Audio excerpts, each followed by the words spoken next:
करके श्री भगवान को विनय पूर्वक आर्त भाव से पुकारा। आकाशवाणी हुई, निर्भय हो जाओ, निश्चिंत हो जाओ, मैं स्वयं अपने अंशों के सहित अवतार लेकर इस भूमि का भार हरण करूंगा। तुम सब बड़े बड़े जो देवता हो, जाओ हमारी लीला में सुख लेने के लिए सब ऋक्ष वानर आदि का रूप धारण करो।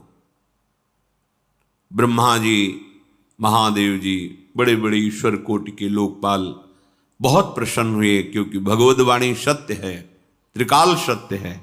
सबको विश्वास हो गया कि अब मारा तो जाएगा ये महासुर, जिसको लगता था कोई ना मंत्र के द्वारा मार सकता है ना अस्त्र के द्वारा मार सकता है। स्वयं श्री भगवान पधार रहे। भगवान ने जो निरंतर भजन प्राण रहते हैं, कश्यप जी, अदिति जी, वो भगवान के वात्सल्य में भरे थे। प्रभु जब प्रकट हुए तो उनसे कहा, मुझे आप जैसा पुत्र चाहिए। प्रभु ने कहा कि मेरे जैसा तो मैं ही हूं, अद्वितीय हूं, दूसरा कोई है नहीं, मैं ही अवतरित होऊंगा। भजन में देखो कितनी सामर्थ्य है। जगत पिता को पुत्र रूप में प्राप्त कर रहे हैं। वही चक्रवर्ती सम्राट अवधपुरी के नरेश महाराज दशरथ जी के रूप में, जिनके महामहिम अद्भुत सौभाग्य प्राप्त करने वाली तीन ये रानियां, श्री कौशल्या जी, श्री कैकेयी जी, श्री सुमित्रा जी। भगवान वशिष्ठ जी इनके गुरुदेव हैं। प्रायः बड़े बड़े महान जो राज्य पालक रहे, उनके ऊपर, राजा के ऊपर महाराजा विराजमान रहे। ऊपर से स्वर्गलोक आदि लोकों से भी ये शिक्षा मिली है। देवराजेंद्र तो भगवान बृहस्पति, दैत्यराज बलि तो भगवान शुक्राचार्य, जनक जी तो सदानंद जी महाराज, दशरथ जी तो वशिष्ठ जी महाराज। ऐसा था, क्योंकि जहां हमारा विवेक काम नहीं करता, वहां ये ब्रह्मबोध संपन्न महापुरुष तत्काल हमको संभालते हैं। महाराज दशरथ जी के हृदय में प्रबल लालसा हुई कि अब अवस्था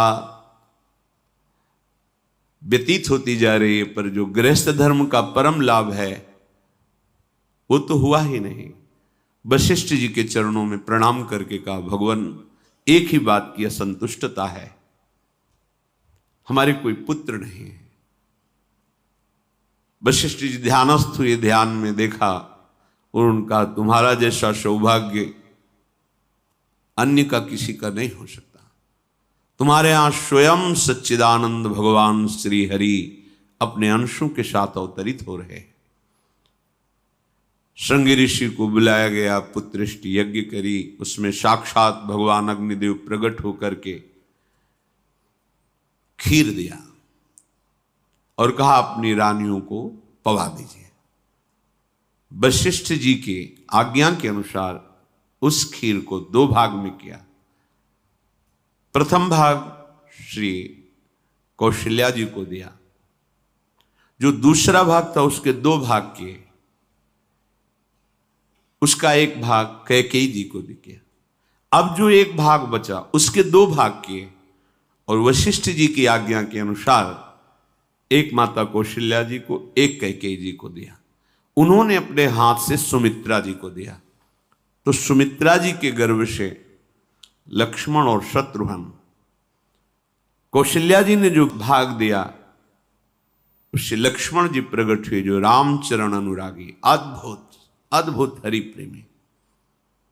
शत्रुघ्न जी भरत चरणों का आश्रय लिए हुए राम जी का सेवन करते।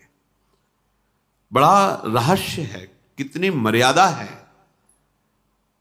गुरु की आज्ञा से जहां जैसा विधान होना चाहिए वैसा, तो उस बड़ा मंगल शुरू।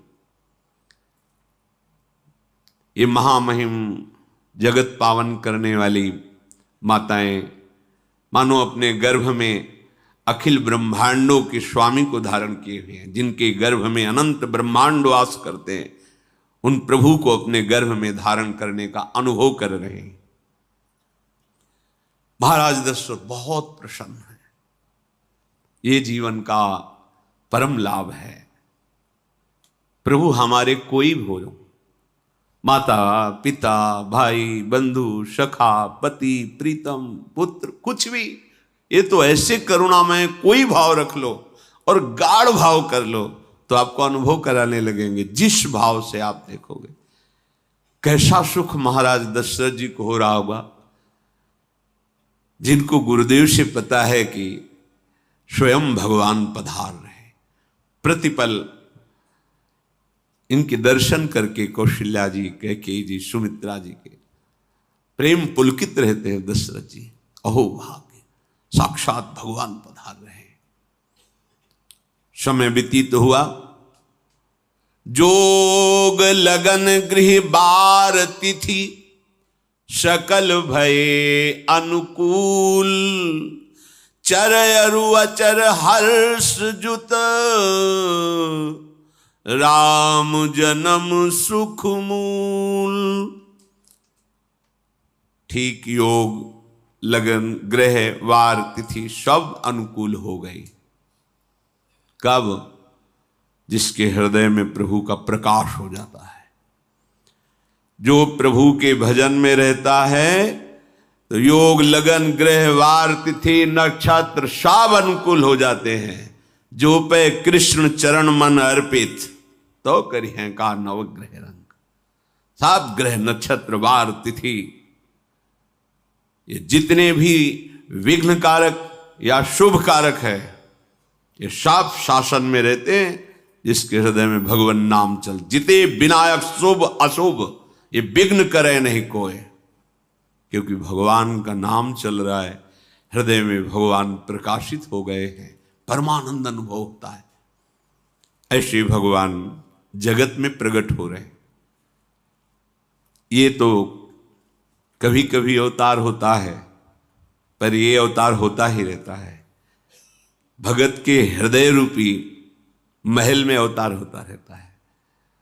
जो निरंतर भगवत चिंतन परायण अपने अहम को भगवान के चरणों में समर्पित किया तो भय प्रकट कृपाला, यही हृदय में प्रकाशित हो जाते हैं। हृदय में ही दिव्य वृंदावन प्रिया प्रीतम दिव्य लीला।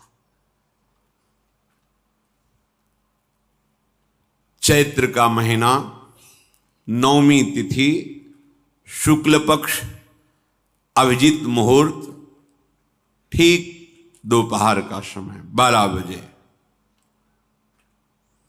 सब लोगों को परमानंद प्रदान करने वाले प्रभु पधारे। शीतल मंद सुगंधित वायु बह रही है, देवताओं की दुंदुभियां बज रही, पुष्पों की वर्षा हो रही। बड़े बड़े ऋषि मुनि नृत्य कर उठे, जैसे साधना को फल मिलता है। हृदय आनंद में आज समस्त साधनाओं के फल स्वयं मंगल मूर्ति प्रभु पधार रहे। सब महात्माओं का, संतों का हृदय अलौकिक आनंद से भरा हुआ है। पृथ्वी जितनी दिव्यता है सब प्रकाशित कर दी। रस भरे फल, औषधियां, दिव्य मणियां, रत्न जो छुपाए हुए अपने गर्भ में थी, प्रभु आ रहे, सब प्रकाशित कर दी। जलधाराएं जो सूखी हुई थी वो भी